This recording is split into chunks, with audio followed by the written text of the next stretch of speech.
Good afternoon, everybody, and welcome again to another episode of Money Stream.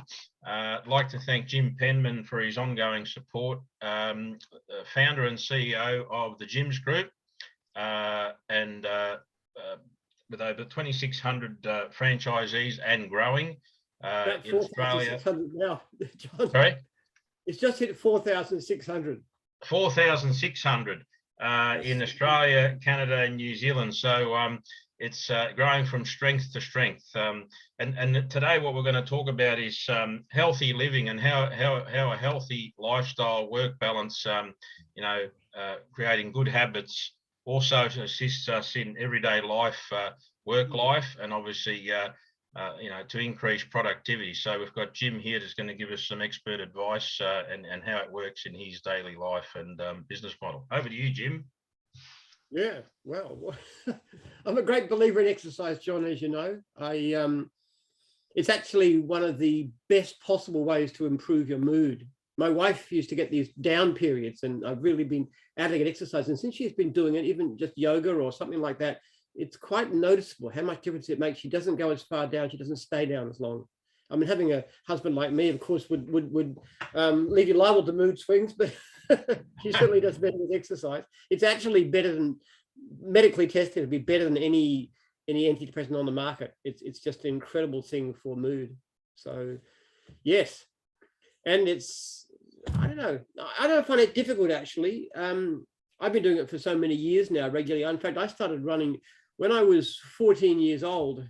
They did a test in our school on pulse rate.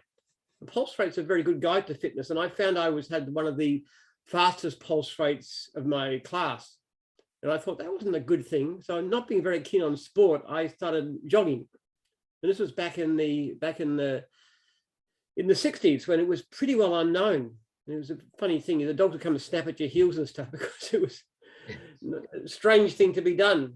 But ever since then, I've really tried to keep fit. And actually, when I was mowing lawns for a living, of course, that was pretty easy to do. But I've always done that sort of stuff. Yeah. And would you say does psychology play a role in it? And I like how you said about we say the word drugs. A lot of people are becoming more and more dependent on these so-called drugs, as opposed to, as you've explained, and it goes back historically. For example, you mowing lawns, you enjoyed it, you love what you did. I mean, you got a PhD in history, for goodness sakes. But you're mowing lawns, exercising, and health and vitality. Just rather than people going into these drugs, how do you think psychology does it play a role in this?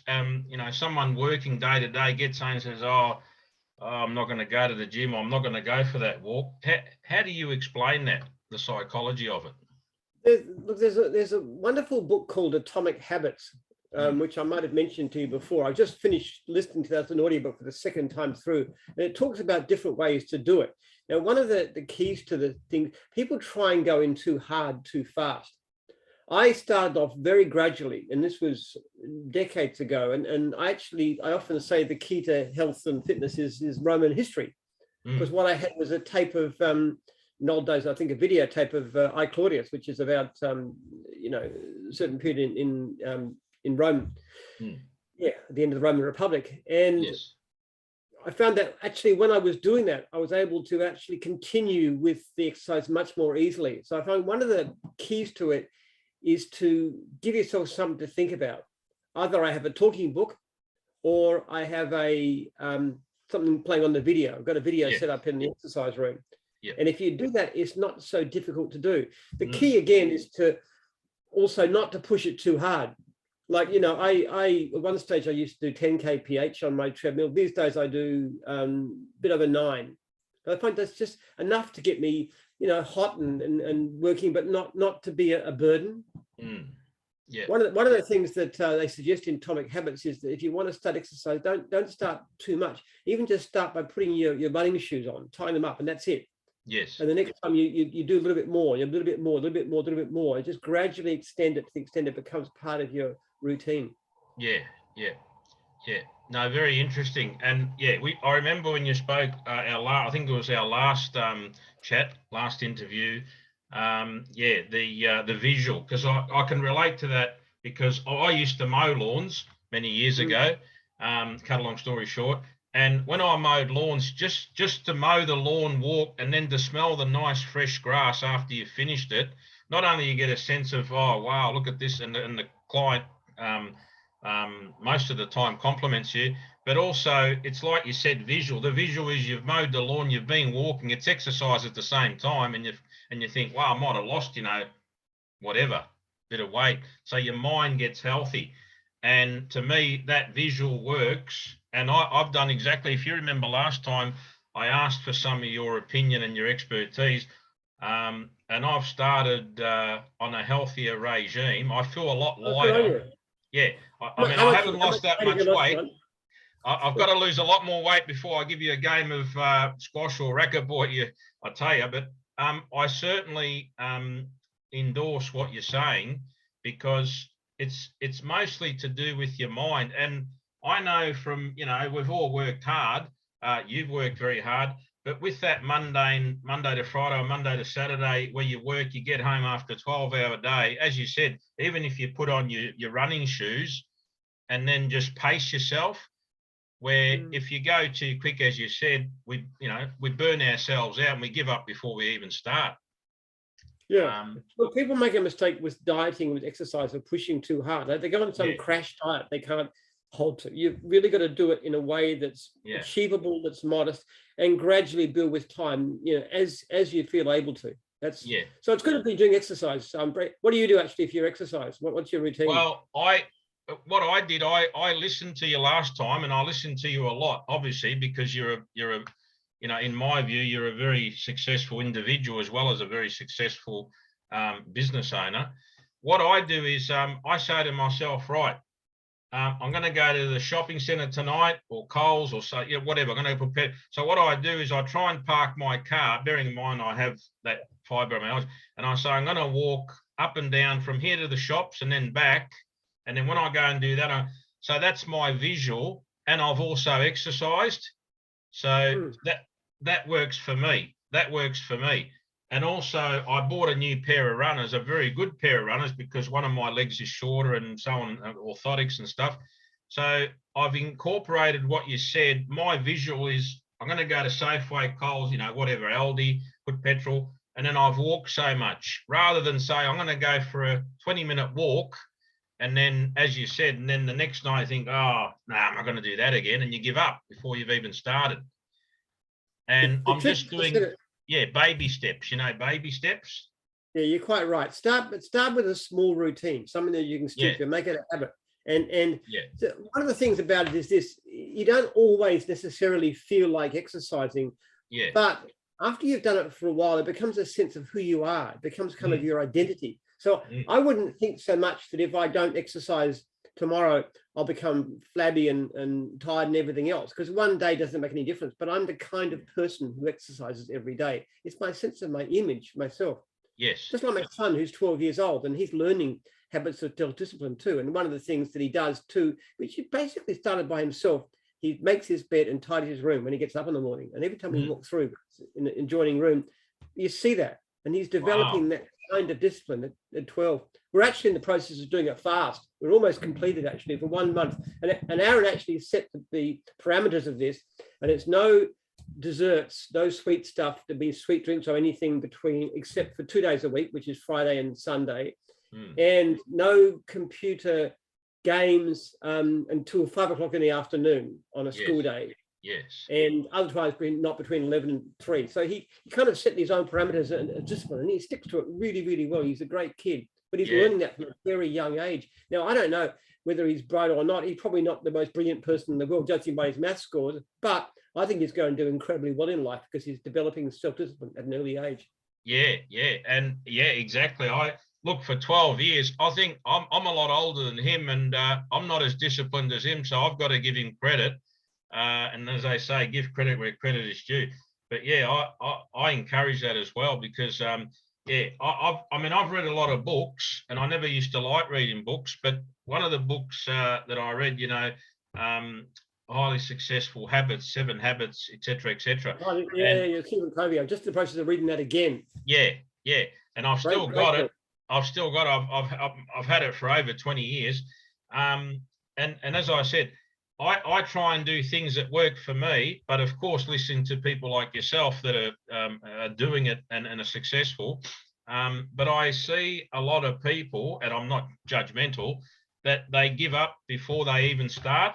And it's so simple by what you've explained that they haven't been educated on how to do things, like baby steps. They go into it and they burn out before they even start. And I think it's tragic because I mentioned to you in one of our interviews, I did a research paper in America now. A lot of the corporations, they're incorporating as part of their enterprise agreement, work agreement, et cetera, work laws, where the employee has a gym membership and what have you, because it's been proven that a sense of vitality health regime adds to the work environment in terms of productivity, the way we think, etc., etc., etc. And that's in America. Right. Yeah. Well, I believe in the same thing. Look, we do a lot of things, even in the office, like we're getting a gym, squash court, and a heated pool put into the conference center. And wife says, and a heated pool. And a heated pool. The pool's already there, actually. We're just enclosing and heating it. My wife says it's not justified in terms of the income for the conference center. And I said, yes, but if I can help my franchisees, my clients to become fit and healthy, then there's a benefit to the company. We also provide boxes of fruit. So every morning, Monday morning, 2 boxes of fruit that get put in different offices and they choose what they want. Yeah. So we're doing that. I noticed a lot more fruit around, a lot less chocolates and biscuits and stuff lying on desks. Yeah. So we're doing what we can. I'm going to try and put a incentive system in for the staff. If they stick to certain regimens, they'll get celebration meals and stuff like that. Try and encourage that spirit of health. Yeah. And look, I eat fruit. I mean, I've eaten fruit. That was our culture, being Italian background, like grandma, my late mother, etc. We always had fruit and our little bit of tea or coffee. But I find that even if I have, because I get bloated as I have just a touch of fruit, maybe 2 little pieces or 3, plus I'm growing my veggies in my veggie pod. I can't go without my veggies. I feel like instead of having, a bar of chocolate, because sometimes I can go crazy and sometimes I don't have it, as opposed to the chocolate, I have the fruit. Yeah, you know what I mean? But I was going to say, if you're building also a heated pool, you might not have the guys even go home. They might end up staying there overnight. You won't be able to get rid of them. It's incredible. We want to keep them around, and no, I think something that's a perk for the office. Oh, it's great. I love swimming, Jim. You won't be able to get rid of me. If I come down, I'll have to bring my suitcase. That sounds incredible. Wow. I can't imagine it. Yeah, if I had a boss like you, and he provided all this, I don't think I'd go home. That is phenomenal. Yeah, well, it's not all beer and skittles. We work out people pretty hard, crack the whip. Yeah, you're incredible. Seriously, I think if I come down, I won't go home.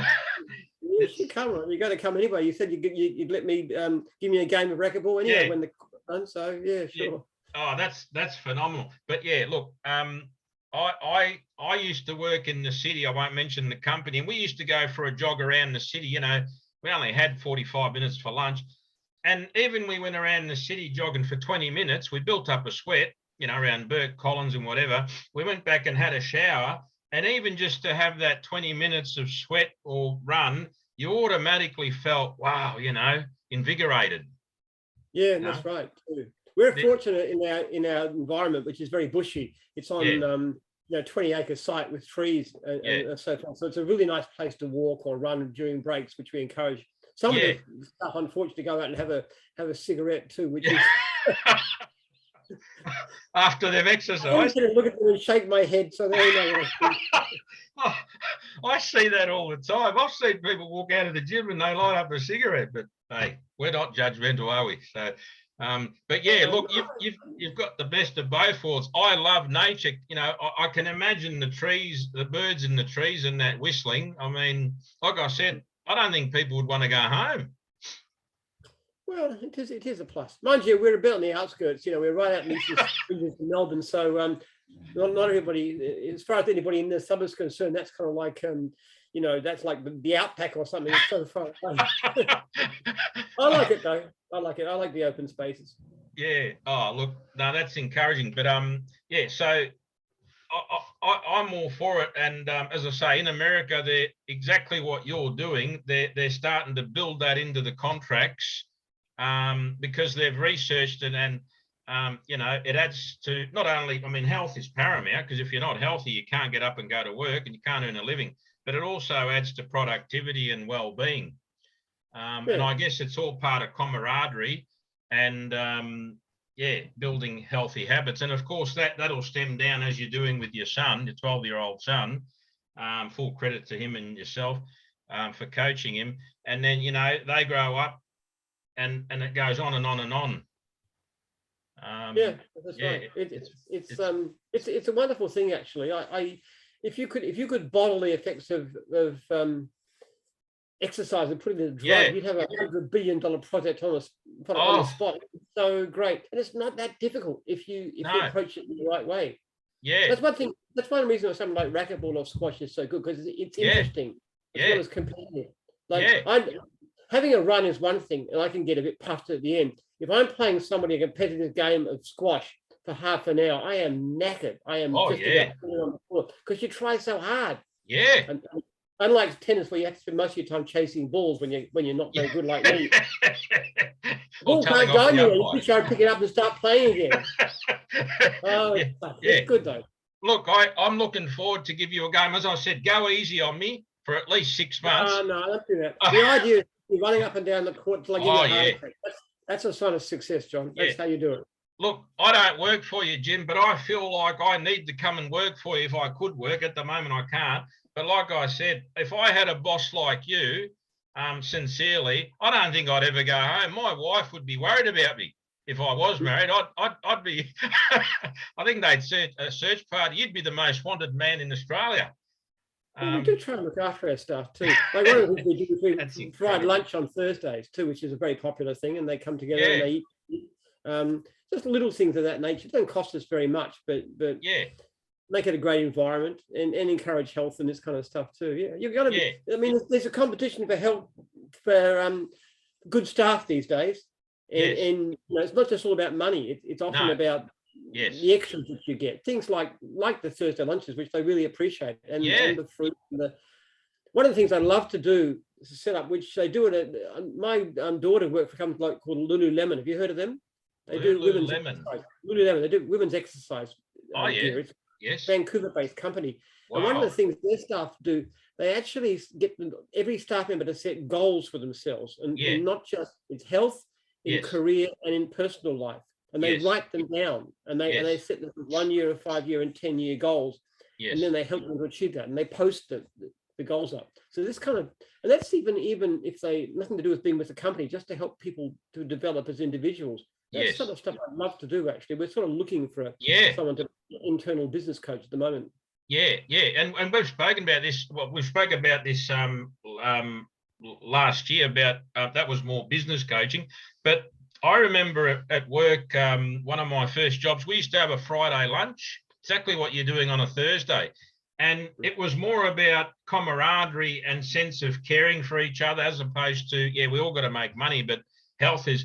And that used to work brilliant. And I can tell you, on a Friday, not many people would leave by 5:30 where they'd normally leave, because exactly what you just said, we all sort of spent a bit of time together, had a meal and, not alcohol because we were working, but it was just building that camaraderie. It enforces what you're actually doing. And as I keep saying, if I worked for you and you were my boss, I don't think I'd ever go home, because it's just, it's like a family, you know what I mean? Where you all care for each other, and it's not just about making money. And when you're happy, productivity goes that way, not that way. I would say too, though, John, that family is pretty important too. Yeah, of If you, course. I don't believe in the workaholic thing. I think people are not Yeah. productive if they put in ridiculous hours. You can do your job well. You've Yeah. got time for health. You've got time for family. You've got time for friends. Yes. It's actually interesting talking to my franchisees. One of the things I do regularly is I ring up my veterans on their holidays, like 10, on their anniversary, like 10, 15, 20, 25 years, Yeah. and talk to them about it. And some of them are actually doing very, very well. I spoke to one guy just recently who got to the age of 61 and he didn't own a house. He's now 71. He owns a house and a boat. Wow, well done. He never managed to get that together. And that's great. Yeah. But actually, in fact, if you ask most people, their income isn't that much more than what they were making in employment. But they said their lifestyle is so much better. Like one guy who's a trucker. And I said, do you make much money? He said, yes, I do. About the same, but I work half the hours. Yes, yes. That's the thing. And he's got time for, and the most common thing I hear from men is they've got time to see their kids grow up. They have meals with them. They pick them up from school, those kinds of things. But actually, most people matters more than money. Yes. Yeah. I'm on your side. I'm exactly the same. My family is important to me, number one. Always has been, always will be. My kids, my son, etc.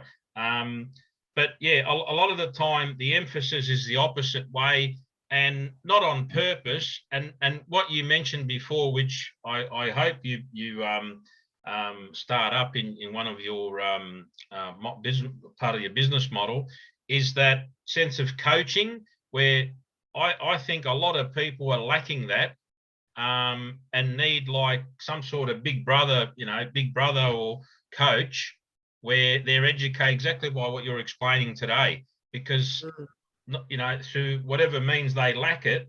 And like you used that example, the 61-year-old, he's now got a house and a boat. And I've known a lot of people where they've worked, they've earned a lot of money, they haven't been able to save $1. They've then got another job later on for whatever reason, health, and they're probably earning a little bit more than half, but they've actually saved more money than when they were in a high-paying job, exactly by what you've explained, It's one of the benefits of the tradie kind of environment, is because if you're a lawyer and you're earning big money in the city, then you've got a fancy suit and the latest car, and you've got a top restaurants and stuff. Well, you can be a tradie, and they tend to make about the same money mowing lawns or washing boats or building fences, but there's no pressure to spend. You can just wear whatever you like I do, just some old coat. I mean, it doesn't matter what you wear, because so they tend to save a lot. There's a wonderful book, I think I might have mentioned to you, called The Millionaire Next Door. About American millionaires, and they're actually typically tradies. Yes, because tradies tend to amass money more than corporate people do, because we don't have to spend. No. And that's important, because when we have a void in our life, again, if we're not headstrong, and I use you as an example because you're very successful in life and business. You're basically like a mentor to me. And when we have a void in life, we tend to go for that cigarette or this or that, some sort of habit, as opposed to something healthy like you're encouraging in your workplace. Yeah, and I don't know if you've heard about this, John, but there was a study that was done on Harvard students. They started many decades ago, and they followed them for decades and decades, more than half a century. Yeah. And they found out there was basically a continuum. You can measure them from what they call happy, well, to sad, sick. Yes. And they found 7 different features, 7 different things that determined being happy on the happy, well side. One of them was not smoking. Another one was not drinking, or at least not drinking beyond a very small amount. Yes. Maintaining a proper weight, so in your proper body mass index. Yes. Exercise obviously was very big. Yes. Then there was a certain approach to problems, being able to look at problems in a positive way and cope with them emotionally very well. Yes. Continuous learning, particularly things like reading books, ongoing, not just what you'd learned at university decades ago, but ongoing learning was very strongly related to it. And the last one was family, and relationships, really strong social relationships. Yes. Those 7 factors together determine very largely how people are going to end up. Yes. And we touched on this as part of the Bachelor of Arts that I completed at Victoria University. We touched on some of this, and it's very, very interesting. Extremely interesting. And we also touched on school versus the job of the parents, like you're teaching your son, you're coaching your son, good habits, etc., and he's following what you're teaching him. Whereas opposed in school, is it part of the curriculum to do this, and this? Because studies have shown that once individuals get out of uni and whatever, they might be able to do a job, but they can't work in society, if you know what I mean. You know, they haven't been taught the skills to manage money, to when you get a home loan, if you can get a home loan, do you know what a deposit is? Do you know what I mean? And it all plays a part, because it's like ingredients in a recipe. If you want to, you know, bake a cake or make a pizza, you've got to use the right ingredients, because otherwise, you know, you're not going to get anywhere. Well, my son Aaron's like that, actually. He's like his sisters. He's an amazing saver. He gets a certain amount of pocket money. He saved up $4,000 and he's actually bought into a share of one of the companies we bought, one of the regional franchises. So he's starting to get some 12-year-old. A couple of months ago. Yes. Well, you know, encouraged him, of course, but he wanted to. He was really keen to do it. And now he's getting an extra income. So he gets proceeds from that company. So we're about to expand, he's going to put a bit more money in. But but we're showing the balance sheet and he's how much he's making and so forth. He's pretty. He's a bit nervous about it. He's talking about losing money. And I said, no, not with your dad, Ron. He thinks it's I love hearing stories. One of the things that I love, and I'm glad that you're part of this, because it's you that's doing this, you're facilitating it, is to see people grow. It's so healthy to even hear that, like what you've just described about your son. Like when I finish this interview to you today, I already go away with to myself and say I've grown as a person, basically because I've spoken to you and what you've told me. When you mention your son, I just light up, because I love hearing those stories. I mean, 12-year-old bloke. How old are your kids, John? Oh, my son's 28, yeah. And I always say to him, you know, his grandma passed away, and she was like a mother. He's been affected by that. And I always say to him, you got to work, you got to earn a living, but, you know, don't work 64 hours a day. Exactly what you said. I said, you got to find time to do this and to do that. You know what I mean? There's a wonderful saying that says, no other success can compensate for failure in the home. And I totally believe in that. I take my son to school. And while I'm going to go and pick him up again, it's about a 20-minute drive, and we get to chat to each other. It's wonderful to have that kind of flexibility to be able to do that.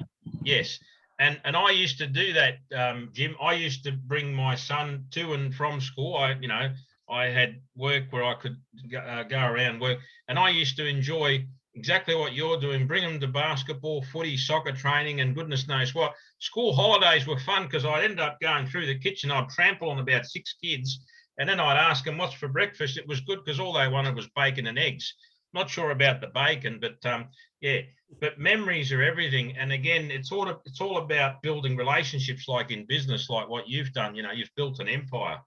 And How are you going with the food, John? You were talking about that last time. Have you made any changes? I find what I've actually done, I eat in portions. So I'm trying to retrain my brain where, and I'm not really a steak lover, and I haven't had a traditional steak for years. So what do? I eat in portions. So I'm training my brain. I've been doing that for a while, where I'll have a portion of, whatever. As I said, I love my vegetables, and I have my fruit religiously in the evening. So with the portions I'm eating, I've found that my waistline, is a lot better. But overall, I feel psychologically, that I'm accomplishing, because, I'm becoming more, more attention to detail. I'm sticking to what my goals are. My goals are to eat, not starve myself, and eat healthy, but create good habits that I'll automatically go and eat a portion rather than eat, a huge, massive plate of something. So it is working for me. And as I said, I'm doing my walking to the shops. So that's my exercise, rather than say I'm going to go for a 20-minute walk. and then the next 2 days, you know, I'll sit on the couch, if you know what I mean. So that's working for me. And my veggies are starting to grow in my veggie pod. So every day I'll look at them because I love my vegetables. I just keep saying, I can't wait till this grows. I can't wait till that grows, because then I pick them and I eat them, you know. That's why I do it. Have you tried 16/8 fasting? No, I haven't tried that. I've asked about it. I find that works very surprisingly well, actually. Yeah. I try not to eat for from about 8 o'clock in the evening until about 1 o'clock the next day. So usually 16 or 17 hours. And you get used to it after a while. It's not that hard to do. And it really, it's very good for your body. It's this thing's called autophagy. It lets your cells clean out the muck in them. So it's good for health. But it also means that you're going to naturally add a few hundred calories less because you just don't have as many meals. Wow. So that's, you from 8 o'clock at night, you don't eat, you can have fluids? Yeah, I have wham, hot soy milk and hot water. That's my drink. I like soy. Yeah, soy milk and goat's milk, because I can't drink the cow's milk. So 8 o'clock at night to about 1 p.m. the next day. Yeah. I'm not rigorous about it, but normally it's at least 16 hours a day. I wouldn't eat. Yeah. That's good. You don't tend to have that bloated feeling too, which you can sometimes get. Yeah. You just can't fit as much in there. It works. I've been doing that for the last couple of years and it's working very well. Yeah.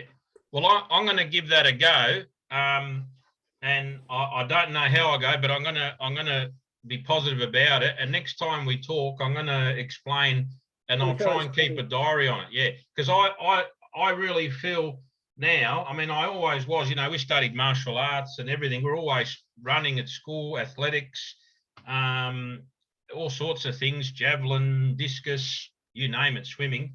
But as we get older, I mean, we're not old, but, you know, we tend to say, oh, now I've got to look after myself. But we should be doing that as you're teaching your son about business and that when we're young, and just continuing it, you know, part of a normal daily ritual. One of the problems is people, when they're young, especially men, tend to do like sport. Yeah. And it's an organized sport, like in a football team. And then they either get off that or they get injured or something like that. And they just drop it off completely. Yes. Whereas the good thing, I was never that keen on sport, but I always had a familiar habit, just regular personal exercise. I just run, mostly jog or play squash or do sport. I've never not done that. It's just, it becomes part of your lifestyle, part of your life. It's not that difficult. It really isn't. Yeah, and that's right. Yeah, and I used to do, like I said, I used to play squash with my late uncle, and I couldn't keep up with him. So I'm dreading playing you. I mean, I'm looking forward to coming down and seeing everything there, but I'm dreading playing you because I feel that, you know, it'll be the same thing. I'll get sloshed, you know. But the thing that I find too with a lot of these sports, and again, I'm not judgmental, as you said with the cigarette, people will train and that, and then they'll go and eat this massive steak, or, you know, they'll go and have a few cigarettes or drink 6 cans of beer. But I guess we've got to reward ourselves. It's just what we reward ourselves with. Are you big on that, to reward yourself, but not, you know, with a cigarette or whatever? The half-hour run doesn't take off many calories. If you have a bar of chocolate after the end of it, you're wiped out. So rewarding yourself for exercise. But the point of it is that even if you are a bit overweight, it's much better to be fit. In fact, you can be better off to be fit and healthy, like good exercise, and be a bit overweight, than to be not fit at all and the proper weight. Yes. Exercise is more important than actual weight. Yes. So, how you reward yourself is a different thing too. I suppose I feel the need to reward it because it's so much part of my life now. I've been doing it for so long. Yes. But I mean, very little rewards. One of the things they talk about in Atomic Habits is you give yourself a relevant reward. So, for example, one of the rewards I have is when I clear my email box, which I do usually at least twice a day. Yes. I play Wordle. If you ever played Wordle, it's a fun little game that only takes about 5 minutes. And Wordle. It's just Wordle. It's Wordle. Yeah, you just download it and look at it. It's fun. I will. But you've got to get its 5-letter words, and it gives you a few goes. Okay. Yeah. It's quite fun. But that's a kind of a, you know, I finished my emails, finished everything I've got to do, everything's off the book, play Wordle. Just a little bit of a plus. And you can give yourself little rewards for doing things. It makes it more attractive. Yeah, because in the business world when I worked, you know, I was coached by people, millionaires, etc. We remember you came out and did a seminar for us with the small business, etc. one of the things I got taught in all those seminars, some of those seminars, is a reward. And exactly what you said, Wordle, where a lot of people will do things, but they don't reward themselves. And, you know, it becomes mundane, then they just give up. Do you agree with that? Yeah, that's right. It's got to be, it becomes part of a lifestyle. You've got to make it easy. It's like, you know, if you're watching too much television, well, you know, take the batteries out of the remote control and put them somewhere, make it a bit more harder for you to do something that's so easy. You don't just flop that on the couch and reach for it. You've got to actually think about it. Or even put the TV away into a closet or something if it's not on the wall. So, and then the things that you want to do, you make it easy. For example, instead of having lollies lying around, you put them away or you don't buy them at all. You can always go to the shop and get them, but you leave fruit there, or water, drink. So you, or you have your gym shoes ready to go. So it's just easy to put them on and go for a run. It's making good habits easier and making hard ones difficult. This is Atomic Habits, actually, which is great. Another good book, The Power of Habit, too. That's also a really interesting book. In other words, incorporate, would you say, we studied the value system. In other words, create your own value system, like exactly is what you're saying, value. You do your emails, you clean out your inbox, and then you've got your Wordle. That's to you, that's valuable, would you say? These sort of things. Look, I have a wonderful life, John. I don't find what I do hard. I know it's a great way to live. It's not, when you get the habit of it, it's not difficult. People think it's odd, you know, that you can maintain these habits, but once you set them up in the proper way, it becomes part of your identity. I would feel very bad to be overweight. It would just be, look, I'm obviously ugly as sin, but I just wouldn't want to be fat at the same time.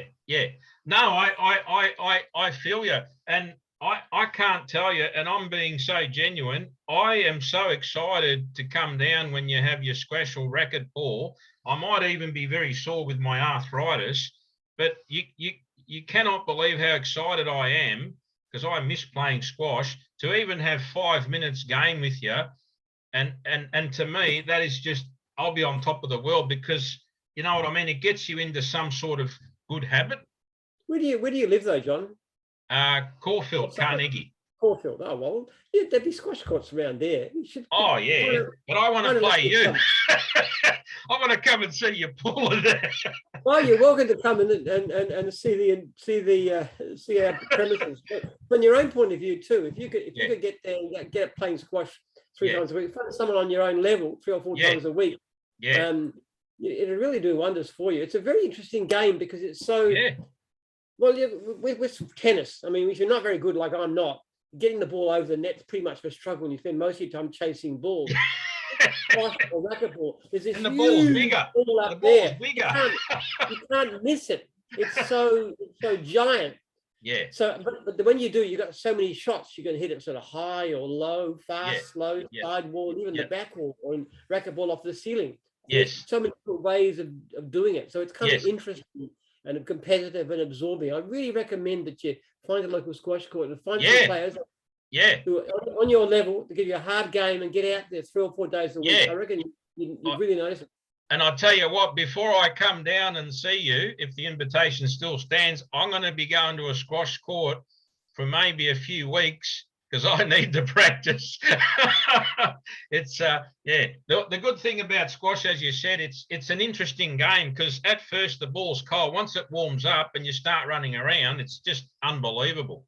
It's such an interesting game. Yeah, it is. It's a lot of head thought. A lot of it's not so much just where's the best shot, but where's the best shot in terms of where the other person thinks it's going to be. So you always try to anticipate them. You know, you might be a really good shot, but if they expect it to go there, then an easier shot somewhere else would be better. You've got to outthink somebody. It's very fun. I tend to think like Roger Federer, but I don't play like him. But I think that's what I've got to do. Jim, thanks very much for your time today. Founder and CEO of the Gyms Group, with over 4,600 franchisees in Australia, Canada, and New Zealand. All your ongoing support, coaching me. This is what it is for me as well. You're an absolute genius in my book, and also a gentleman of a bloke. Thanks, Jim, and we look forward to talking to you again. and I'll be explaining the fasting to you because I'm going to try that. Thanks for your recommendation, your advice. And we look Give it a forward to all our viewers joining us on the next episode. Thank Go on, you, John. See you and later. bye for now. Thank you, Jim. We'll talk again.